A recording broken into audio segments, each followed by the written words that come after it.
Good afternoon. My name is Dave DeBonis. I am here at the College of St. Rose. I am on the faculty and I'm also an audiologist. And today, with the help of Grace Pastor, we are going to present some information about doing hearing screenings. Remember that hearing screenings are in the scope of practice for the speech-language pathologist. So an audiologist would do a full diagnostic eval. That's not what we're talking about today.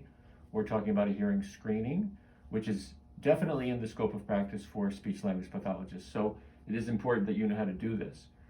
The policy in the clinic is that almost every new client coming in, with a couple exceptions, would be screened as part of the process.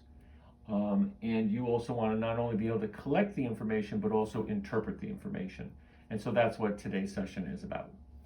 We're going to be talking about two audiometers. One is a portable audiometer, which is the Mako 41. And this is kept in this blue container, which is right here, usually underneath the desk where the main audiologist is. So that's a portable audiometer. If you were using this audiometer, you would probably be using it in one of the therapy rooms down here in the basement, and you would find, a quiet space to do the screening. We also have a diagnostic audiometer, which is the Grayson Stadler audiometer. This obviously is attached to the sound booth. So the advantage of using this audiometer is that the person is in an acoustically controlled environment, right? There's not going to be background noise interfering with the testing process if you're using this audiometer. So if this room is available and no one is in here, I would definitely urge you to use the diagnostic audiometer and have the patient or the client in the sound booth. And then the third piece of equipment is the tympanometer, which is also a Grayson Stadler instrument.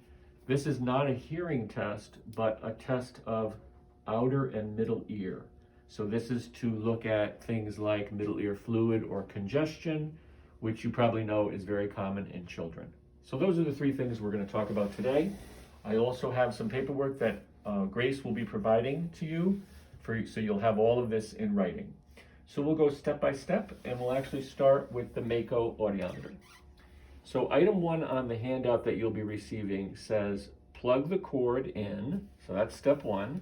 So if you just look at the back right here, this is the little power cord. It just plugs right in. And then it says, and plug the earphones in. So over here it says phones, and it says right and left.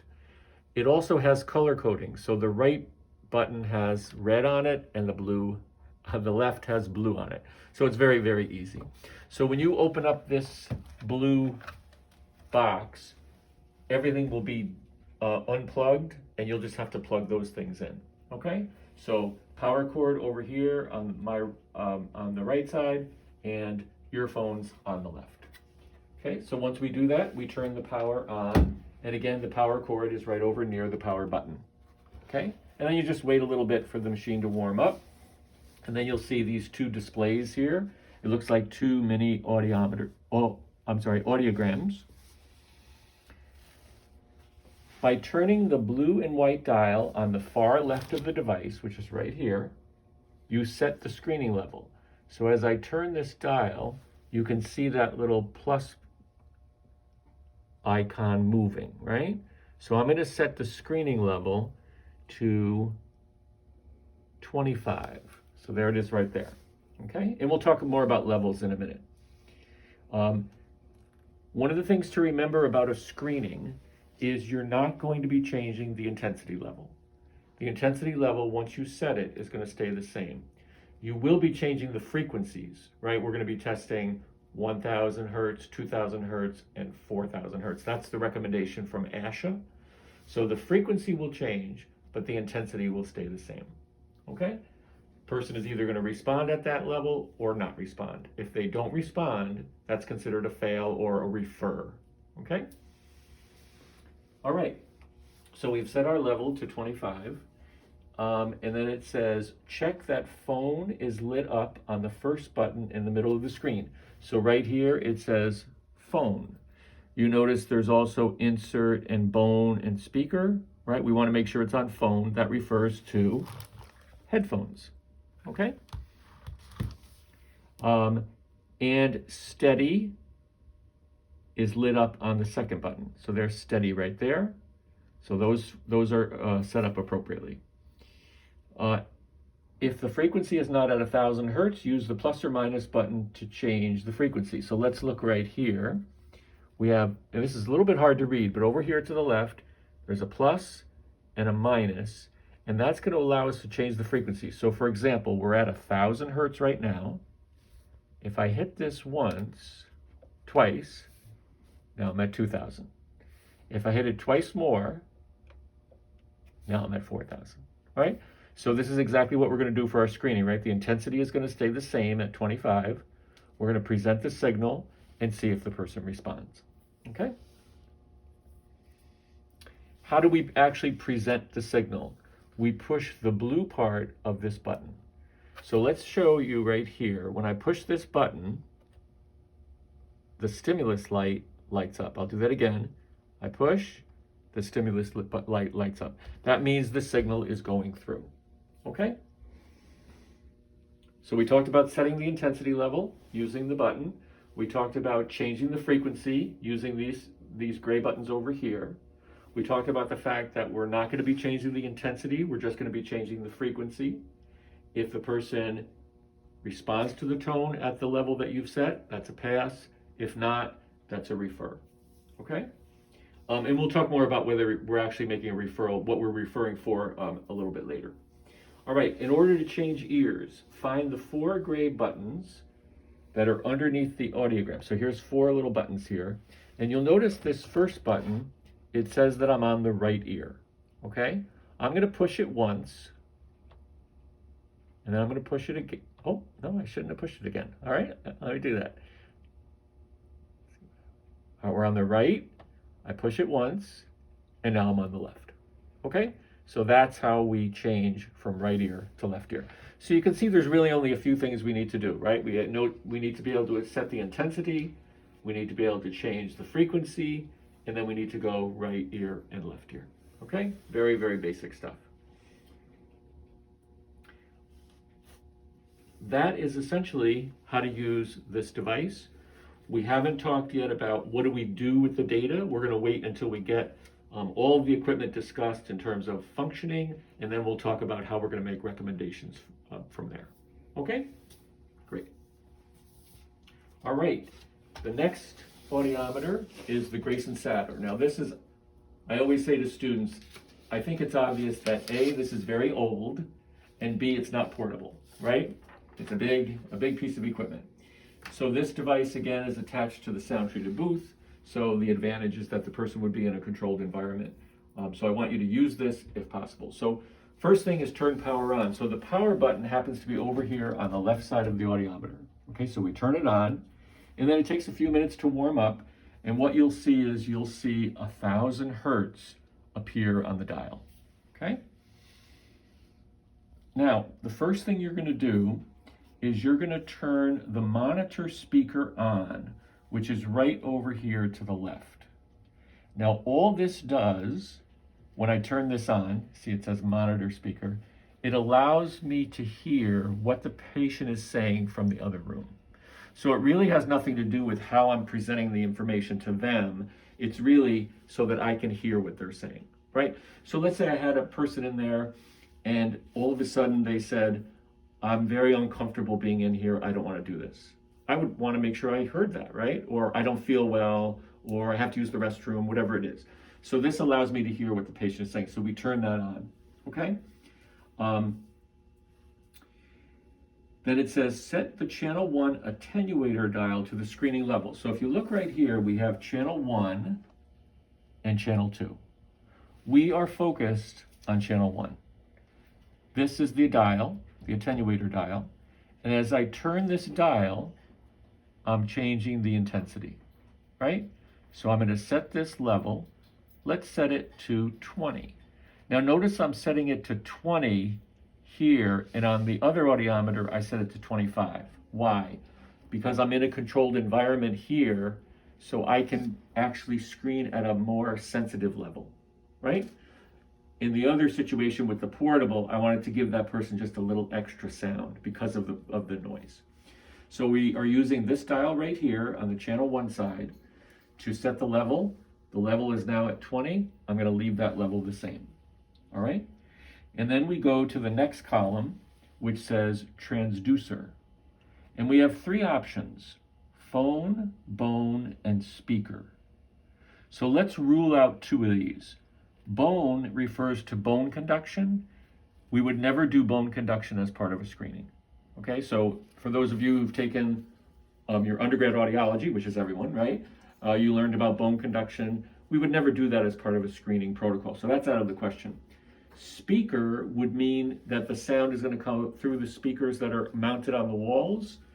That is not our first preference. Our first preference is to go under headphones, right? Why? Because under headphones, I can get separate information, right ear separate from left ear. That's very important, okay? Now, let me talk just briefly about a situation where, and this comes up sometimes, we have a young child, let's say, who won't wear headphones. They're maybe anxious about it or distracted by them.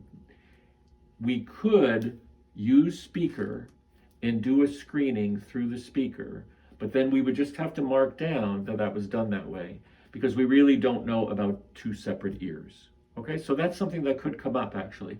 But in the large majority of the cases, we're going to be using phone. Okay, so under transducer, we're going to go to phone. And then under routing, we're either going to be on left or right. Okay, so obviously you're going to screen both ears. So I usually start with the right ear and then switch to the left ear. Okay, so that transducer button, we're most of the time going to be on phone for headphones, and then we're going to be on right and also left, but separately. Okay. How do we present the signal? We use this channel 1 bar. So you see we have a little button here and a little bar. We're going to press the bar, and when we do that, we're going to hear a tone, right? And you can see this needle move. That means the tone is going through, okay? So we know that the tone is going through at 1,000 hertz, 20 decibels in the right ear, okay? So let's just run through a quick protocol. So I'm at 1,000 hertz, and I'm going to make believe I have a patient in the other room. 1,000 hertz, 20, right ear. I present the signal. The person raises their hand. Now I go to frequency. I hit it twice. Now I'm at 2,000. You heard the frequency go up. The person raised their hand. That's a pass. Now I go to 4,000. Now at this point, I might pause a little bit just to make sure that I'm not being too predictable with my presentation. So I'm going to wait. Present the signal again. The person raises their hand. The right ear is now passed. And then I can switch to the left ear and do the same thing all over again. Okay? So again, that 1,000, 2,000, 4,000, that information comes from ASHA and the American Academy of Audiology. Why are they focused on those frequencies? There's much information about speech perception in those frequencies, right? So for example, 250 hertz does not have a lot of information that's specifically related to understanding of speech. It's not unimportant, but it's not as important. 8,000 doesn't have a lot of information about understanding speech. Those middle to high frequencies, 1, 2, 4, that's where the bulk of the information is that contributes to our ability to understand words. And so therefore, that's related to our TIC and language development and morphological development. ASHA says we should focus on there with our screening. Okay? Great. I think we covered that, right? We talked about how to set it up. We talked about setting our intensity level. We know how to change frequencies. You'll also notice there are some, and this was a suggestion from the clinic faculty, there are some red arrows that are marked on the audiometer, and it says right here in a little note, see red arrows for settings. So certain buttons we don't want you to push. We want you to just leave them where they are. Okay? I have 2 questions. Sure. Did you pause? No. So if we're using the speakers for a young Yes. kiddo, then what intensity do we set it at? Same, Yep. 20. Yes. Okay, go ahead. Okay, so right here we have a button that's called talk forward. And what this means is if I push this button down and hold it and talk, my voice is going to go to whoever has the headphones on. So let's say I have a client who is a 10-year-old, who's a cooperative 10-year-old boy or girl, and I want to say, Johnny, make sure that you raise your hand even if the sound is very soft, right? I could just use the talk forward button, press it down, hold it, give him that instruction, and then let go, and then go back to the testing. By pushing that button, I didn't change any of the other settings on the audiometer. I didn't disrupt anything. It just was a quick way for me to talk to him, okay? The other thing is that let's say that the client wanted to communicate with me. The student clinician wanted to communicate with the student who's sitting in this room. So we're in two separate rooms. We want to communicate, right? The student clinician in the sound-treated booth could put the headphones on, and then the student clinician over here could use the talk forward to communicate to him or her. Okay? So that's one thing. The other thing is, remember when we're doing play audiometry, conditioned play audiometry. So this is used often with preschoolers. It could be used with adults who have developmental disabilities or autism or someone with a traumatic brain injury. Of course, with adults, you're not going to use anything that's childlike in terms of materials, right? You would just want to pick materials that are more neutral. With kids, you can use, any sort of toy you want. And you're going to condition them to throw a block, for example, into a bucket when they hear the sound. When I say conditioning, that means teach them that when they hear a sound, they're going to do something that's very concrete and measurable and hopefully very motivating for them, right? So throwing blocks into a bucket is usually motivating for them. In order to condition them, you might actually turn the signal very intense, right? Let's say you want to put it through the speaker at like 60 decibels. That's a nice clear signal, right? And you can train them to do the task at that level. Once you've done that and they're consistently throwing it in when the sound is going through, you can then turn that intensity down and start your screening, okay? Sometimes we've trained people under headphones, right? So we turned it up to maybe 40. We presented the signal and they clearly were throwing it in every single time at 40 decibels. We knew they understood the task. And then we would drop down to the intensity level. That's the screening level, let's say 20. And then we present the signal. If they don't respond, that tells us they probably didn't hear it because they understand how to do the task. So your supervisor can help you with this, and I'm always available to help you with this as well. Okay? So now we're going to go over to here to the Grayson Stadler tympanometer. So again, this is not a hearing test. This is testing the outer and middle ear. And we're going to have Kelly come in and help us. Thanks, Kel. And I'll come right over here. So basically, because this is a screening device, there is no setup. Once you turn it on, it's already set up for screening. You'll notice there's a flashing green light here. That means you're ready to go, okay? You'll notice over here in this little container, there's a series of probe tips. We're gonna order some more because we're getting low. Different sizes, different colors. And what I usually do is I usually just take a look at the person's ear. I pull back a little bit to get an idea of the size of their ear canal. And I always choose a probe tip that's bigger than what I need, right? Larger than what I need. Why do I do that?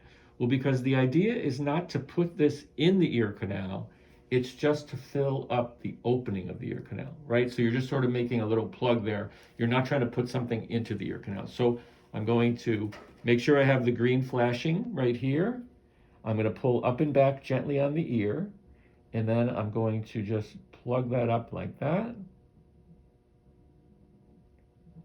And now, if I go right over here, I have a tympanogram. You see a tall peak there, all right? And I have a series of numbers, and there's three different things that we're looking at, and it might actually be clearer to look at it right here. The height of the peak is right here, CM3. That's how tall is the peak. The pressure is right here. That's where is the peak. So you notice there's some numbers here, plus 200, 0, minus 400. Where is the peak, okay? And then the ECV is the ear canal volume. Now the good news is that ASHA has norms for all of these. So all we have to do is look at the norm and compare the number that we got on Kelly with the norms, and we'll know whether that's appropriate or not.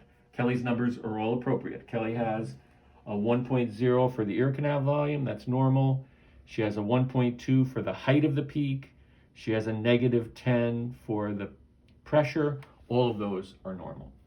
So you're not going to have to guess any of this. You just basically, when you're doing the screening, write the numbers down, make sure you get them down, and then you can step out and take a look at the norms together and just decide whether those fall in the normal range.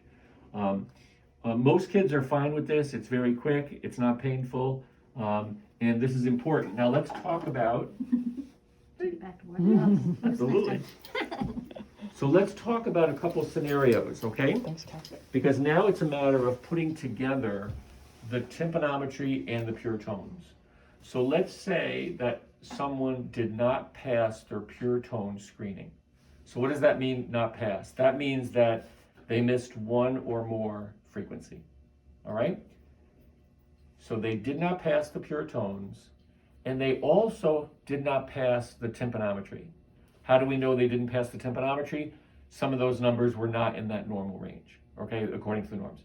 Well, those two things are probably connected, right? An abnormal tympanometry is often related to fluid or congestion. Maybe somebody has a head cold, allergies, right?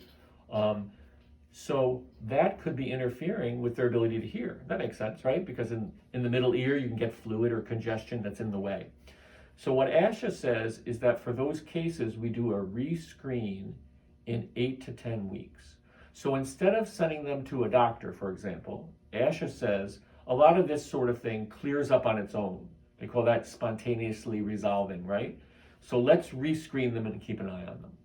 Now, in reality, sometimes a parent will say, well, I would like my doctor to know that you got that result, which is perfectly fine. Then we can send a report, right? We can send a separate report. I can write a separate report, which is very easy to do, or they're probably getting a copy of the speech and language evaluation anyways, and this information would be included in there. So we're not going to disagree with parents if they choose to notify their doctor or they want to bring their child to the doctor. That's up to them.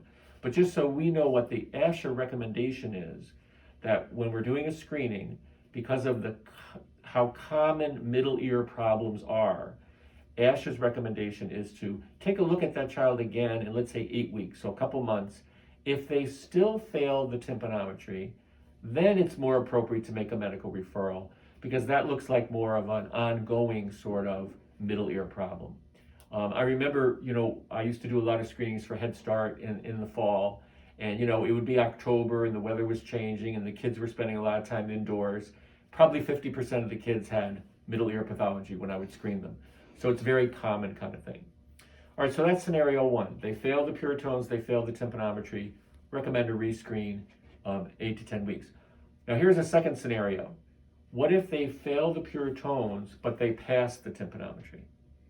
So now what we're saying is there is no outer or middle ear blockage. There is no temporary medical situation that's getting in their way, right? But they are not hearing the tones. In that case, your recommendation would be to an audiologist, right? Now, that might require that the parents go through the doctor, right? They may need a referral, they may, so some of those things you can ask about that, but the point I'm making is the person they really need to see next, since there is no medical issue that we're concerned about, is to get a good full diagnostic hearing test, okay? So that would be a second scenario.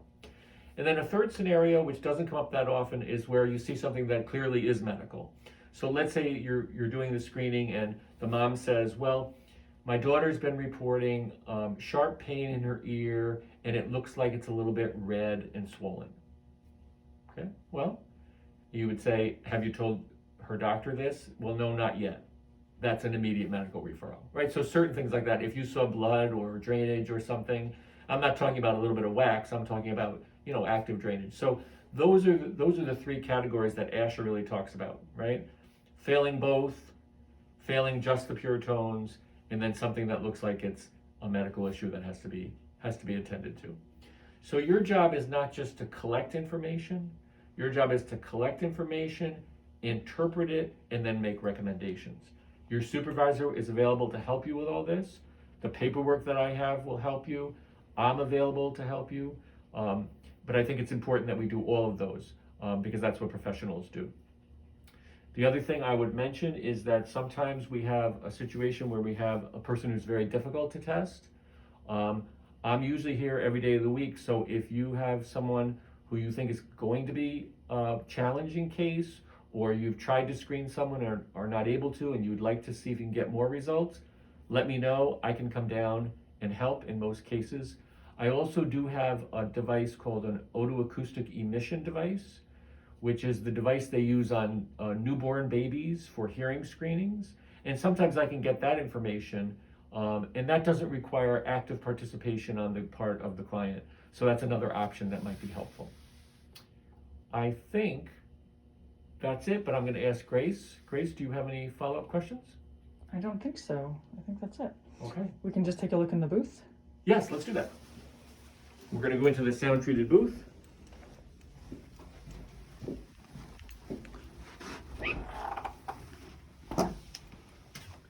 Okay. All right, so let me just mention a couple things. First of all, you'll notice that there's double doors, 2 doors to keep noise out, several panes of glass between this room and the other room, right? Behind these holes, there's sound absorbing material. So that's going to prevent sound from bouncing around. The light that you see here does not make any noise. A lot of lights give off a buzz. The ventilation system, which is right there, very quiet. So this room is specially designed. It's called a sound treated booth, and it's specially designed. And that's the advantage of using this over a regular room. Here are the headphones. Red goes on the right, blue goes on the left. All right. Now, when you're putting headphones on a patient, you stand right in, you don't just hand them to, I've seen students say here, you don't just hand them to them. You stand looking at the person, and it's probably a little person, right? Remember, in my right hand is the left headphone, right? Because it's backwards. And I'm going to open them up, and then I'm going to put them over their ears, and then I'm going to reach up with my thumbs and tighten it up so they stay in place. Okay? So there's headphones. You're never going to use bone conduction, so don't worry about that. Okay? Speakers, right? Speaker here,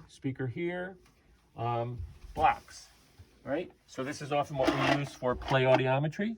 We condition the child to listen to the tone. When they hear the tone, they throw the block in. Okay? When we have a grad student in here with a client and then another grad student over there, what I like to do is have let's say it's a 4-year-old. I would have the 4-year-old here facing this way. I would have the grad student sitting here so that the 2 students can actually communicate with each other, and your supervisor might be there as well. And that seems to work. And remember, you want to give constant reminders especially if it's a young child. Wait, listen, wait for the sound, those kinds of things. That's helpful. I think, anything else, Grace? No, I think that's it. Okay. So if anybody has questions or concerns, let me know. And thank you so much.